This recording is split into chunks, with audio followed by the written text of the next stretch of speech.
All right, right back where we left off.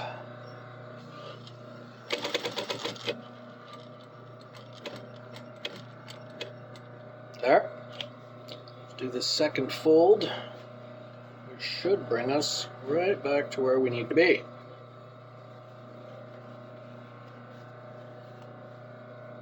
These are always difficult. One thing I'll say flat out is keep your foot completely off of the pedal on the machine when you're doing this.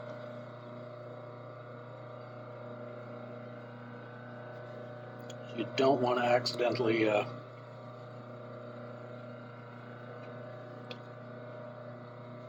stitch yourself or the garment or piece while you're working like this. Okay, it comes up close to that line. That's good.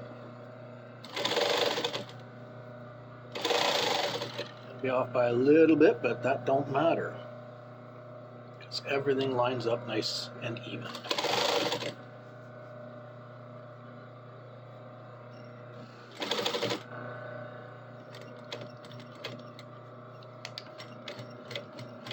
I know this looks really rough right now, but when it's all finished, well, when these are all finished, we're going to turn the whole thing inside out. Then we're going to top stitch corners of the pocket. So this will be fine.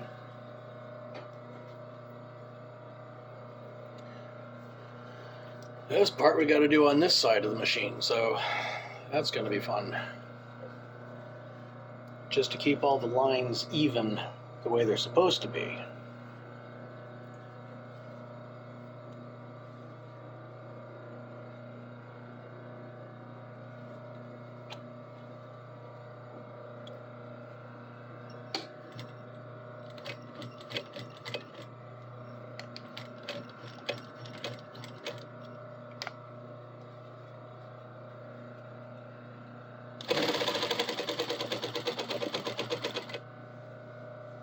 Go a little quicker here because we don't need to worry about stretch, this being the vertical material.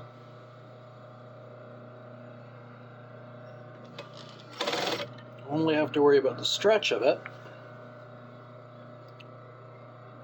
when we cross to the horizontal here.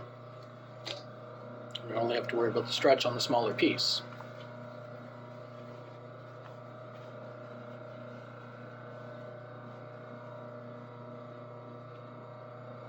Do, however, have to get this thing to turn, which is probably the more difficult proposition.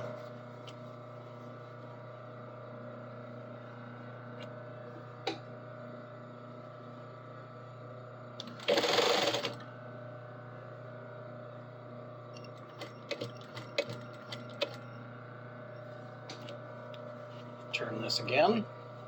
Again, it's not easy.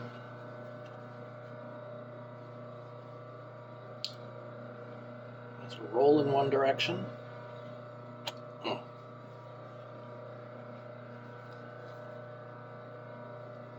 So it looks like it's going to line up properly. One can hope. Yeah, it looks like it's lining up properly. That's good. Get that all flattened out.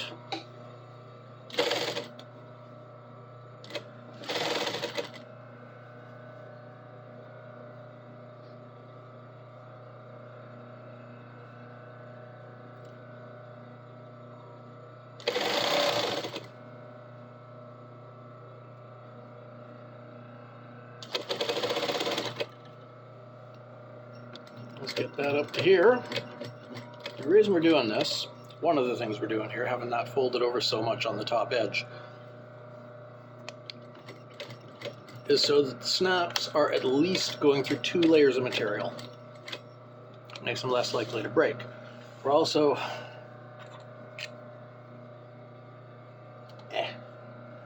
going to put leather washers on the backs of the snaps so that they don't tear the material. There we are, that. Let's get these pins out and turn the whole thing inside out, see what it looks like.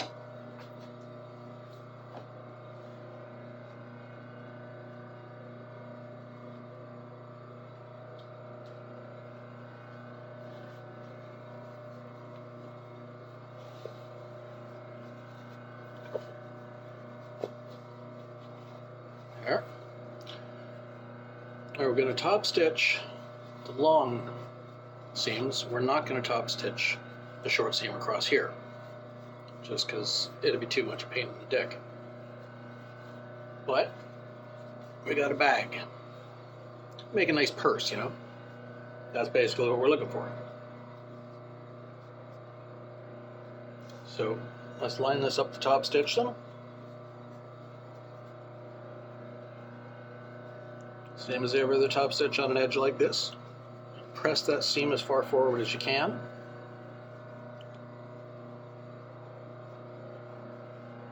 Get it sitting exactly where you want it to be.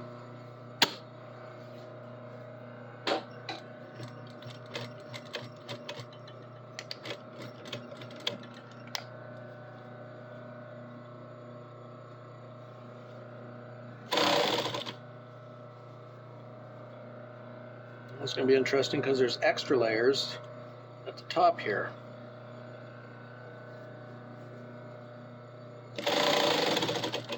Where that reinforcing plate is for the snaps.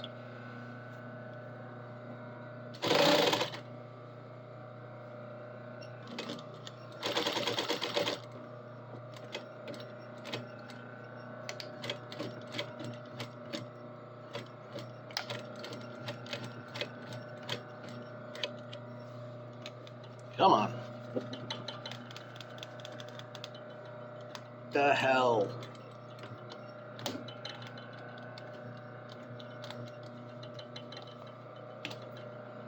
Yep.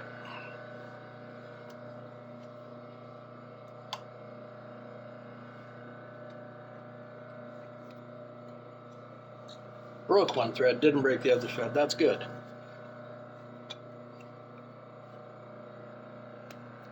Let's do the same on the back, which is going to be longer because we got to include that in it.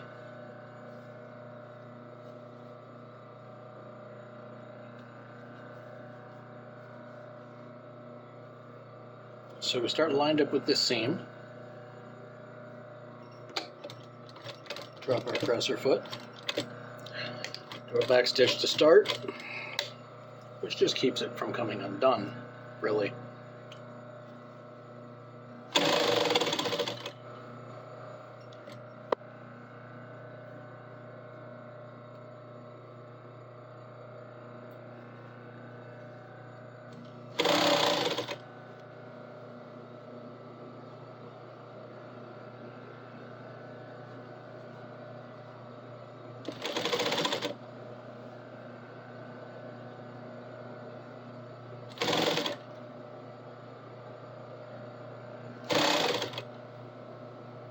When this is coming up the end here, you see how it goes a little bit past.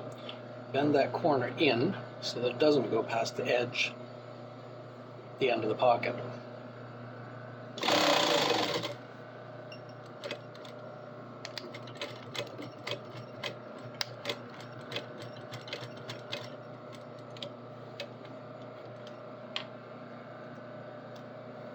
That's one.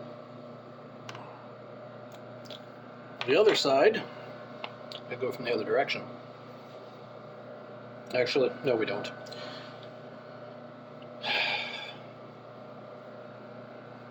We could go from the other direction, but we don't have to, so we're not going to, because it would be more difficult to do that. So we'll start with this one.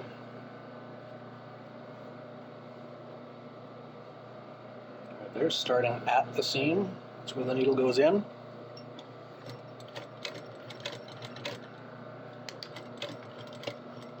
Why is it not working? Why is the presser foot not working for reverse?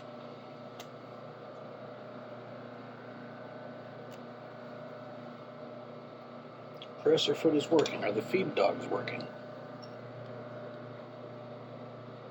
Should be. Maybe the machine needs a tune-up. Who knows? But we'll do it anyway.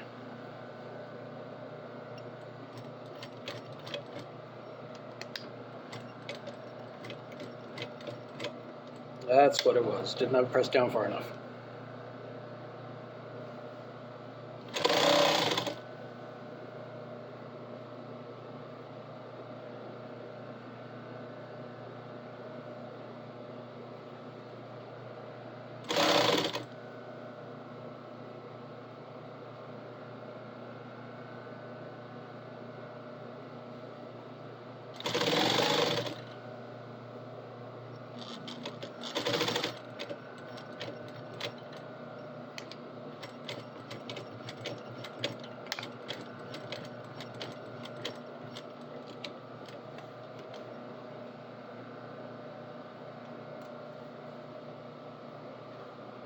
We have one more stitch,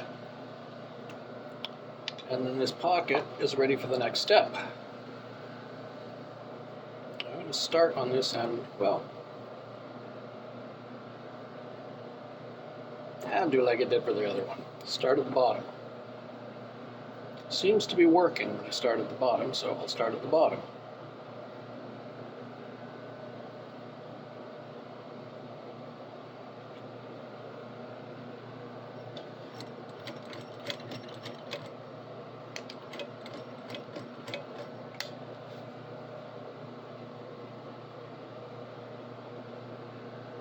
Not a very difficult prospect.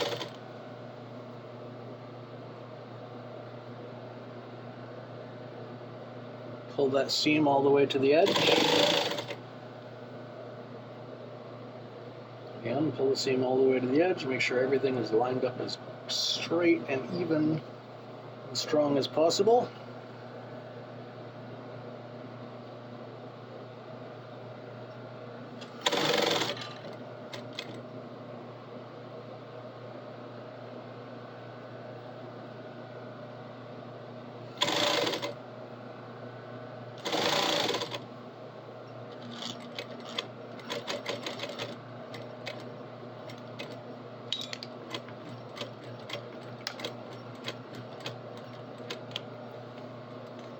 Okay.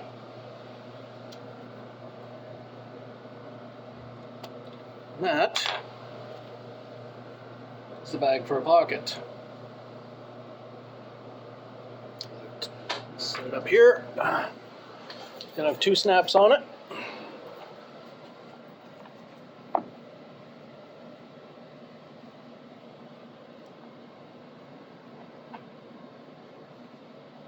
Yeah, it's gonna have 2 snaps on it. Sit on one side of the kilt beside the apron.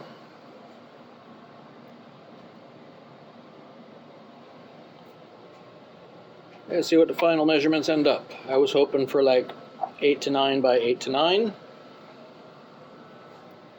We got, line up that little corner there. Side there, we'll fold it up. Look, it's 9 tall. And we got 8 1/4 wide. Stretch, 8 1/2 wide. There, right in the range I wanted it to be. You can fit your whole hand in there and all the stuff you need to carry with you. There you are. So, I'll do the other 3, and then I'll show you when I'm putting them on to the kilt.